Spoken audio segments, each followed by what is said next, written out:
Yesterday, I told you I was going to change the direction of this YouTube channel, and I would not be telling you which stocks are going to explode and which aren't. But instead, I was going to share with you my knowledge and my experience about buying stocks that are going to change the way we live before the rest of the market knows that they are going to change the way that we are going to live. And I got to thinking, if I'm going to tell you about what stocks to buy in the future based on the changes that are coming, and that would include autonomous vehicles, Bitcoin, genome sequencing, remote working, and the Metaverse. If those are the stocks that are going to grow in the future, what stocks are they going to destroy? What stocks are they going to put out of business? And I think that's an important part of managing a portfolio, is saying, okay, if this is going to happen, how is that going to affect what I have? And what do I need to get away from? Because we all know, I think the statistic is that 50% of the stocks in the S&P 500 today will not be in the S&P 500 10 years from now because they didn't react to change. So that's part of where I want to go today and discuss that. And that's where I want to take this channel. I honestly got into this in November of 2019, and I thought, well, I'm just going to share my knowledge from being a financial advisor. And I fell into the trap that I became a salesman. I became an individual who wanted to sell clicks, and I wanted to sell advertising. I even got into companies coming to me and saying, will you pump our stock and then we'll dump it? And I got away from that and said, no, that's not true to who Carrie is. And so I've gotten totally away from that. And I get them every day. Somebody wants me to pump their stock, but I'm not going to do that.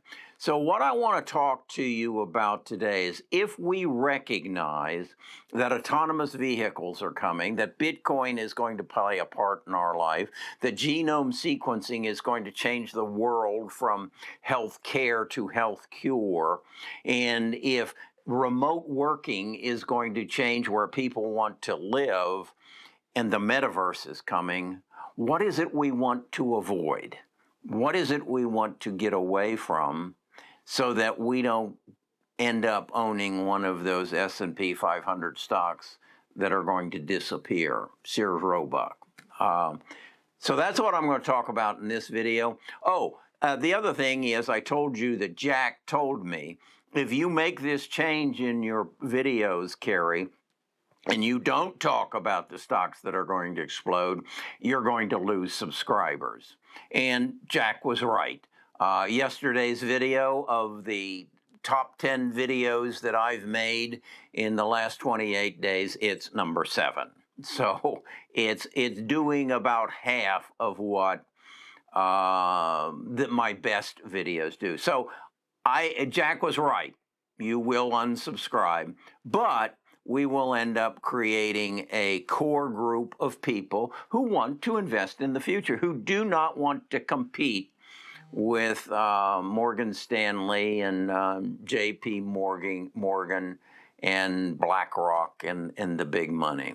They want to become a part of the tribe. Okay, let me share with you that I'm not your financial advisor. Best of Us Investors presents Carrie Griegmeyer.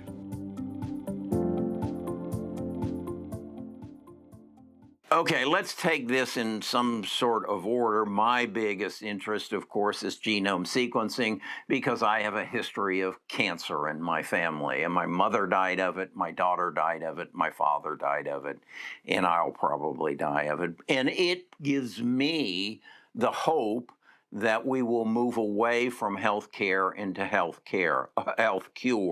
That is to say that they will recognize through genome sequencing that I have a abnormality or a mutation that my genes are wrong and I'm going to get cancer, and they'll be able to go in and take it out.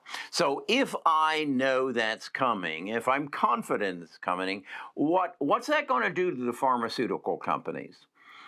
If I believe they aren't going to sell to the pharmaceutical companies, what's that going to do to the company who makes chemotherapy, who makes the drugs that help? I just saw that Eli Lilly is coming out with a drug to help people with Alzheimer's. Biogen just came out with a drug about 3 months ago to do the same thing. Well, what if genome sequencing can go into my body and through a needle in the arm take away the part of my genes that give me the potential to get I forgot it. I already forgot Alzheimer's. See, that's what if I don't need Eli Lilly or Biogen's drug, what's that going to do to the pharmaceutical companies? If I don't have to go to the hospital to get chemotherapy, what's that going to do to the hospital REITs? Now, this is in the future, but if I'm investing in the future, I need to think that way. If I have pharmaceutical companies and hospital REITs in my portfolio, maybe I need to move away from them. Let's talk about the metaverse. I saw something. What's that going to do to shopping centers? If I can, yesterday we went out to lunch, and Nita went into Athletica, and she bought a pair of, I think she called them tights, and she brought them home, and she couldn't even get her legs in them. And so she's going to have to take them back. And that's not a problem. The girl said, you have 75 days to bring them back. But what if she could have gone to Athletica on the internet through the metaverse and tried them on and found they didn't fit and didn't have to go through the rigmarole of going back and getting a refund? So what's that going to do to the shopping center business? If I can now, through the metaverse, move into the movies that I see and be a part of them, what's that going to do to movie theaters? Or will I be able to take my phone into the movie theater and sit amongst the other people in front of a gigantic screen, and with my phone or maybe some glasses and some headsets move into that movie? I don't know. I'm not giving answers here. I'm not telling you the stocks that are going to explode, and I'm not going to tell you the stocks that are going to implode. I'm just looking and saying what's going to happen. Along that same line, I saw the CEO of Mattel on Squawk Box this morning. His name is, I think it's Nivan Krisser. He came to Mattel several years ago from a company called Maker Studios. I didn't know this, but Maker Studios is the largest multi-channel contributor to YouTube. And they were bought out by Disney, and he came to Mattel. And he was saying that Mattel has 13 movies in production. And I got to thinking, my daughter used to have a Barbie doll, and she used to play with that Barbie doll. In fact, she cut all the Barbie doll's hair off. She turned it into a bald Barbie doll.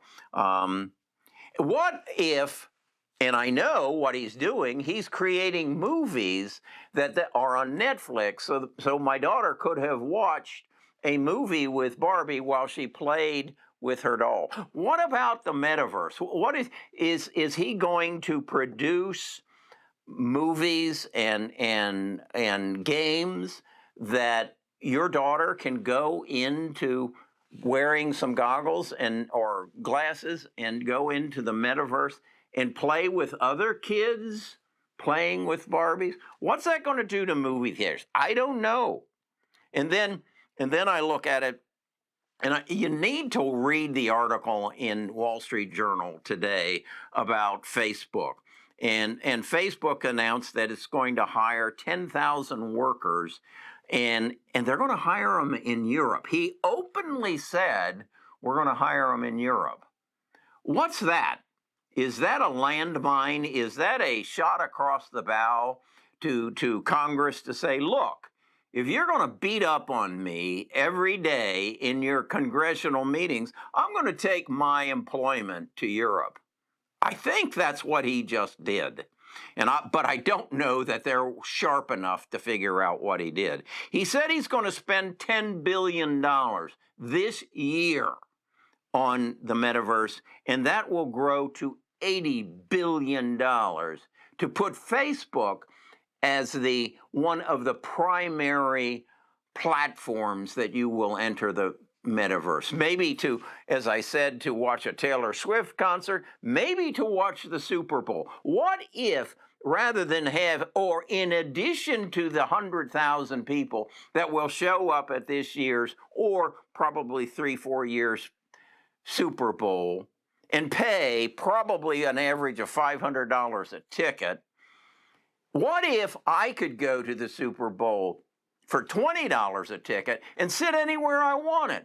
I could sit on the bench next to Tom Brady while the defense is playing.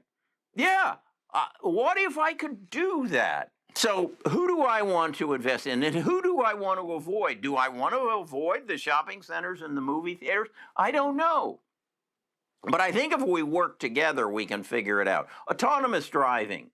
Do I want to own any oil companies? Autonomous electric driving. Do I want to own any oil companies? Do I want to become a truck driver? Do I want to invest in truck driver schools? I don't think so. Now, right now, we're screaming, we need more truck drivers because we have a broken supply chain. But 5 years from now, I don't think that's someplace I want to be. Remote working. This is something Nina and I are talking about. We're going to spend 2 weeks around Thanksgiving at our favorite place. It's down at Watercolors. It's at Santa Rosa Beach in the panhandle of Florida. Now, that community of about 1,200 homes is 80%, 20% owner-occupied. Well, now, if in fact I can work anywhere I want, and I don't have to live in New York City or Atlanta, Georgia, or Chicago, Illinois, to do my work, and I own a house, I'm one of the 80% unoccupied, owner-occupied homes, and I've only been renting that, or I've just been vacationing in it. Am I going to move there? And if I do move there, does that make that real estate more valuable? Does beachfront opportunity, living opportunities, do the places we want to live rather than those that we have to live become more valuable? So where do I want to invest? If not in stock, in real estate, where do I want to invest my real estate money? I don't know. Who's going to live in New York City? I just saw a piece last night where they're talking about all the office buildings that are empty in New York City and what it would cost to convert them into affordable housing. What's New York City going to turn into?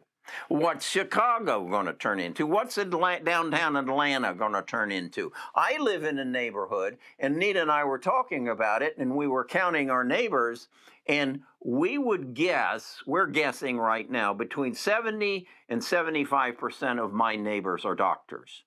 Okay? So what's their world going to look like? And is my house, is a result of genome seeking, genome editing, and the change from medical care to medical cure, what's that going to do to the value of my house? Do I need to sell now and move to the beach? I don't know. But that's what we're going to talk about on this channel.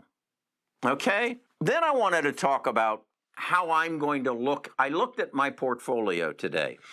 And I'm saying, of my stocks, what should I sell? What should I get out of? I have a stock called NetList.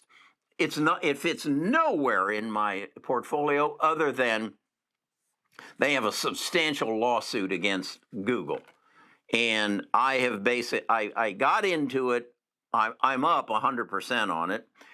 And if they just had a lawsuit yesterday or day before settled in their favor, I think it was against Samsung, and the stock went up 17%. If they get that settlement against Google, that stock will explode. Do I want to continue to own Palantir? I know they're in the cybersecurity, but I need to look at that. I own a BioCris, BCRX. It's a pharmaceutical company. I'm thinking maybe I need to get out of that because I think the diseases they're working on, I need to get out. Then I have Abadi Bioscience. It's down 24%. I need to look at that. Then I own MP, which is MP Materials, which is a rare earths company. They mine them in California, but they have to send them to China. And I'm not real comfortable with the relationship we have with China and what's going to happen to the future. So that's what I do. I look at it and say, okay, this is where I think the opportunities are, and this is what I hold. Do these stocks fall into those opportunity zones? So that's what I'm doing. My portfolio is up today, 1.5%, and I still have $200,000 into cash. So I'm looking at what to sell and what to buy. I need your help in that regard. And that is, here I am. I'm going to try to sell you something right now. I'm going to try to sell you on becoming a member of my tribe.